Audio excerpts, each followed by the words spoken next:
ये कहकर राजू कौवा भागा भागा मीनू चिड़िया के घोंसले में चला जाता है।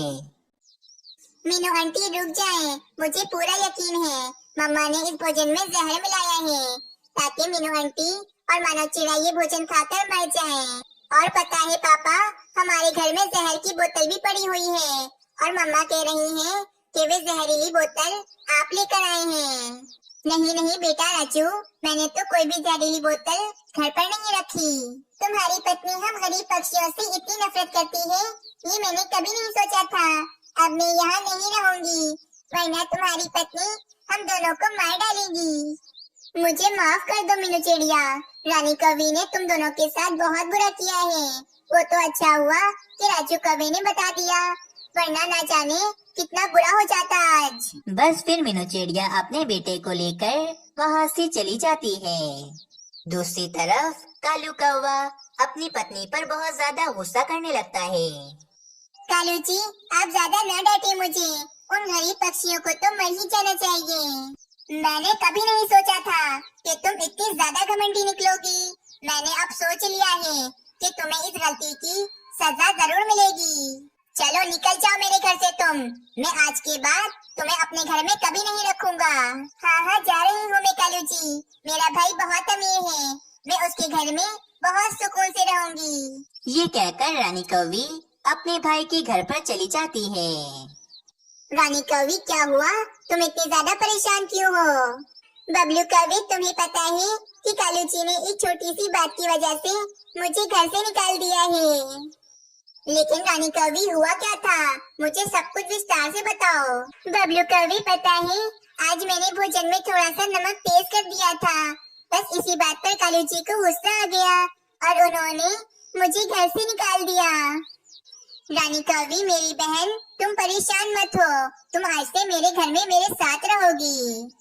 बड़ी आई हमारे घर में रहने, लड़ाका कहीं की, इससे तो मैं इतना काम करवाऊंगी कि इसे याद रहेगा कि आखिर में क्या चीज हूँ। बस फिर रानी कौवी अपने भाई के घर में रहने लगती है। अगली सुबह हो जाती है, बबलू कौवा काम पर चला जाता है। चलो चलो महारानी, यहाँ पर क्यों बैठी हो तुम?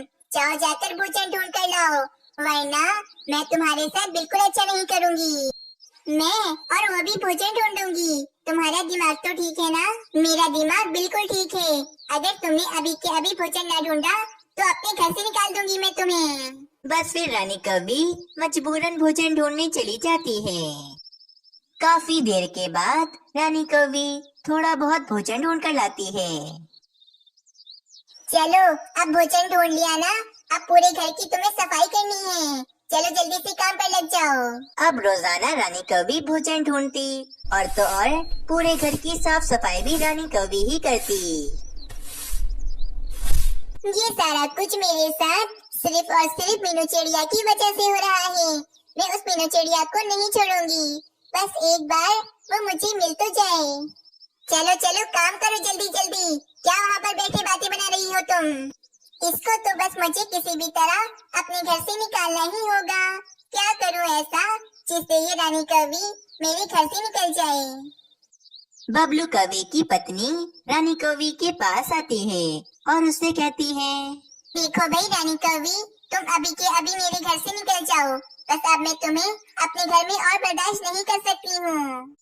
पर मैंने ऐसा क्या कर दिया है जो आप मुझसे इतनी ज्यादा नाराज हैं? मैं तो इस घर के सारे काम भी करती हूँ।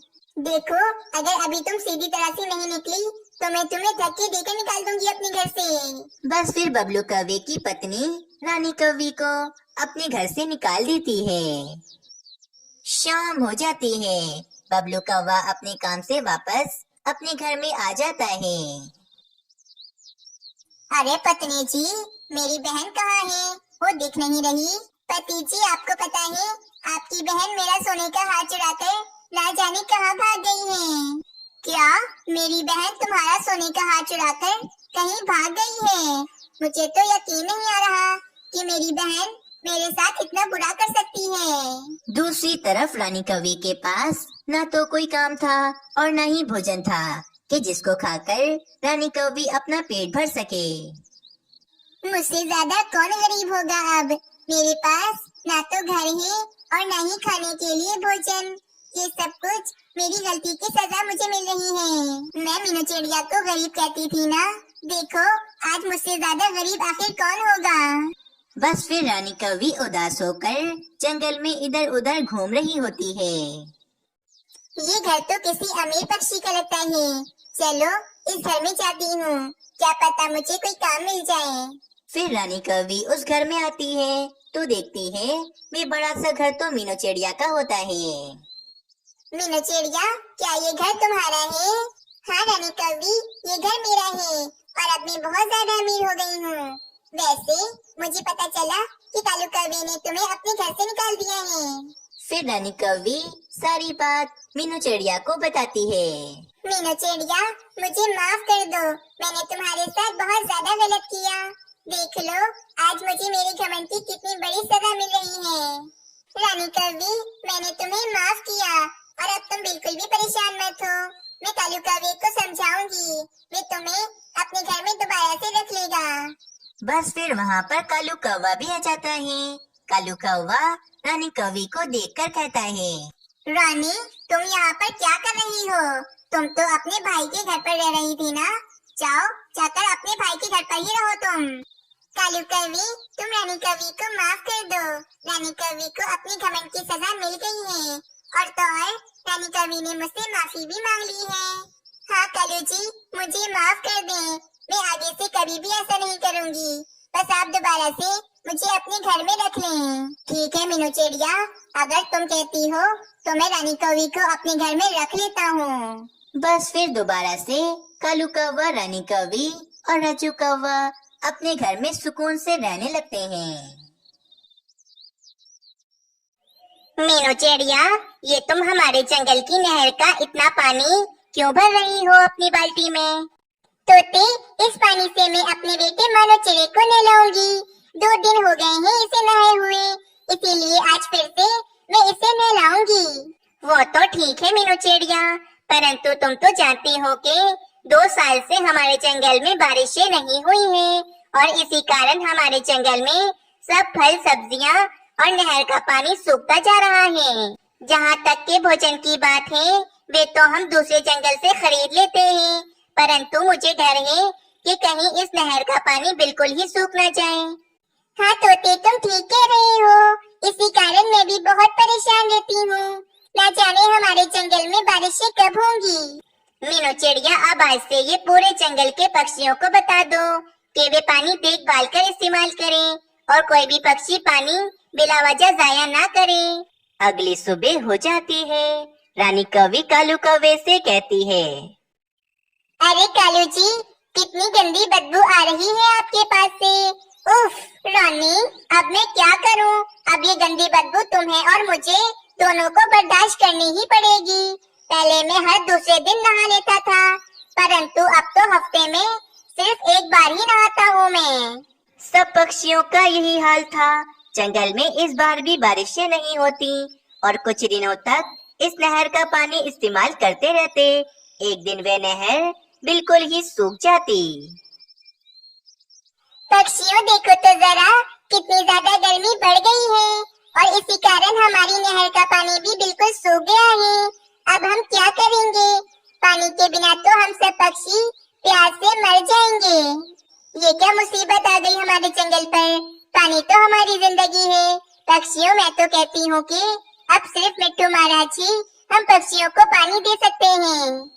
हाँ हाँ बुलबुल बहन, बिल्कुल ठीक कह रही हो तुम। चलो सब पक्षियों, मिट्टू महाराज के पास चलते हैं। फिर सारे पक्षी मिट्टू महाराज के महल की तरफ चले जाते हैं। मीनू चिड़िया मिट्टू महाराज को सारी समस्या बताती है और मिट्टू महाराज बहुत ज्यादा परेशान हो जाते हैं।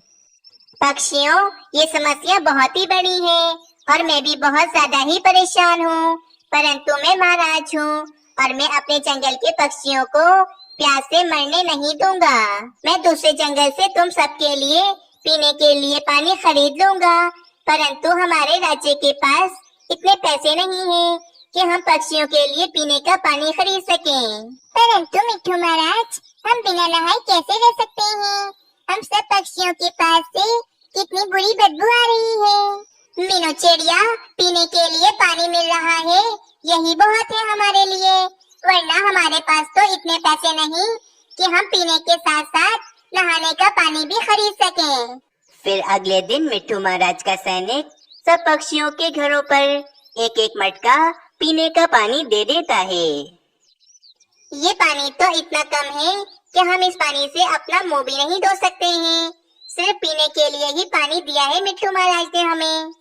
बस इसी तरह रोजाना पक्षियों को पीने का पानी मिल जाता था, परंतु पक्षी बिना नहाए अपनी जिंदगी गुजार रहे थे। अगले दिन सब पक्षी एक साथ बैठे होते हैं और बातें कर रहे होते हैं। रानी, मैं अगर एक हफ्ते नहीं नहाता था तो तुम मुझे ताने पर ताने देती थी, और आज देखो पूरे 2 हफ्ते हो गए हैं, हम में से किसी पक्षी ने भी नहीं नहाया है। परंतु कालू जी, अभी भी सबसे ज्यादा गंदी बदबू तो सिर्फ आपके पास से ही आ रही है। अरे रानी, क्या तुम भी सबके सामने मेरी बेइज्जती करती रहती हो? अच्छा कालू जी, मैं तो मजाक कर रही थी। सब पक्षियों के पास से गंदी बदबू आ रही है, बस फिर क्या था, दिन बीतते जाते हैं। सब पक्षियों को बिना नहाए 1 महीना गुजर जाता है। पूरे जंगल में एक अजीब सी बदबू फैल जाती है, जिससे सब पक्षी बहुत परेशान हो गए थे। पक्षियों, मैं तो बहुत ज्यादा परेशान आ गई हूँ बिना नहाए, और अब तो हमारे बच्चे भी बीमार होने लगे हैं, और हमारे जंगल में तरह तरह की बदबू भी फैलने लगी है अब। मीनू चिड़िया, परंतु अब हम क्या कर सकते हैं? अगर पीने वाले पानी से हम सब पक्षी नहा लेंगे तो पूरा दिन हम सब पक्षियों को प्यासा रहना पड़ेगा। पक्षियों, हमें इस समस्या का कोई हल निकालना ही होगा। मैं तो नहाने के लिए तड़प रहा हूँ, किसी भी तरह बस मुझे पानी मिल जाए। हाँ मीनू चिड़िया, अगर हम नहाने के लिए दूसरे जंगल जाएं, तो उस जंगल के पक्षी हमें मारकर भगा देंगे और अपने नहर के पानी से हमें नहाने नहीं देंगे। ठीक कह रहे हो तुम तोते, परंतु आसमान पर भी तो कोई बादल नहीं नजर आ रहा। लगता है इस बार भी हमारे जंगल में बारिशें नहीं होंगी। कुछ दिन ऐसे ही चलता है। एक दिन मीनू चिड़िया बैठी होती है तो एक छोटा बादल मीनू चिड़िया के पास आता है। मीनू आंटी, मुझे पता है कि आप सब पक्षी बारिश न होने की वजह से कितने ज्यादा परेशान हैं। छोटे बादल वो तो है, परंतु कितना समय हो गया है, किसी भी बादल ने हमारे जंगल में बारिश नहीं की है। मीनू आंटी, आपको पता है कि हमारे सभी बादल आप सब पक्षियों से बहुत ही ज्यादा गुस्सा हैं, और इसी कारण वे आपके जंगल में बारिश नहीं कर रहे हैं। पर छोटे बादल, हम सब पक्षियों ने ऐसा क्या किया है जो सभी बादल हम पक्षियों से नाराज हैं? वो तो मुझे पता नहीं मीनू आंटी, ये बात तो आपको हमारे बड़े बादल से आकर पूछनी होगी। ये कहकर वे छोटा बादल वहाँ से चला जाता है और मीनू चिड़िया फौरन कालू कौवे के पास जाती है। पर मीनू चिड़िया, हम पक्षियों ने ऐसा क्या किया है जो सब बादल हम पक्षियों से इतना नाराज हैं? कालू कौवे, वो तो हमें बड़े बादल से ही जाकर पूछना होगा कि सब बादल हम पक्षियों से आखिर क्यों नाराज हैं? फिर मीनू चिड़िया और कालू कौवा बादलों के पास चले जाते हैं।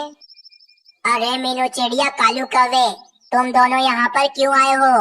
मैं तुम दोनों से बहुत नाराज हूँ, चले जाओ यहाँ से। बड़े बादल जी, एक बार तो हमसे बात करें। मैं ये बात जानना चाहती हूँ कि आप सभी बादल हम पक्षियों से इतना नाराज क्यों हैं? हाँ बड़े बादल जी, मैं भी ये बात जानना चाहता हूँ कि आखिर हमने ऐसा क्या कर दिया जो आप सभी बादल हमारे जंगल में बारिशें नहीं कर रहे हैं। तो सुनो मेरी बात, जब कुछ समय पहले मेरे 2 बादल तुम्हारे जंगल में बारिश करने के लिए गए थे, तो उस दिन, अरे दोस्त, आज तो मैं पानी से पूरी तरह से भरा हुआ हूँ। आज मैं इस जंगल में बहुत तेज बारिश करूँगा। अरे कबूतर भाई, देखो तो आसमान पर कितने काले काले बादल छा गए हैं। लगता है जंगल में बारिश होने वाली है। तोते भाई, बारिशें तो मुझे बहुत बुरी लगती हैं।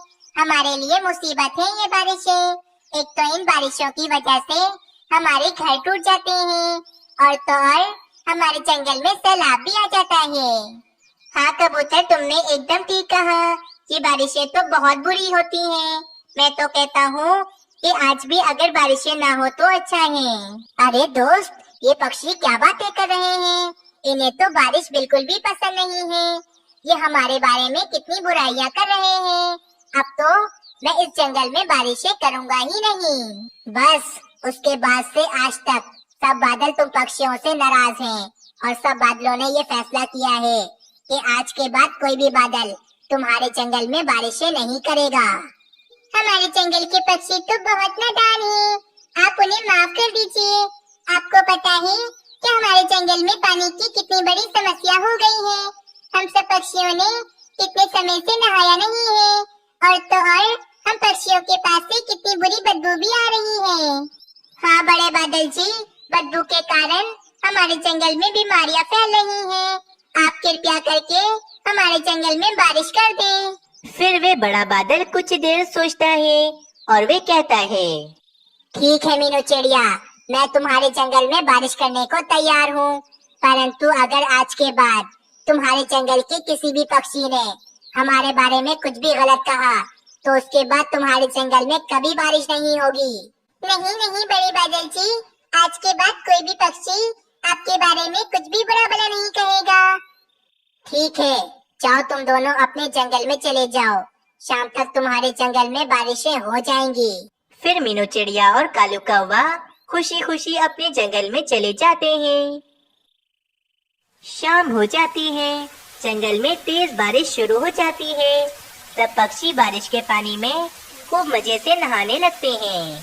सब पक्षी बहुत ज्यादा खुश हो जाते हैं क्योंकि आज इतने समय के बाद उनके जंगल में बारिशें हो रही थीं। इस कहानी से हमें ये सीख मिलती है कि हमें हमेशा साफ सुथरा ही रहना चाहिए क्योंकि गंदे रहने से गंदगी और बीमारियां फैलती हैं।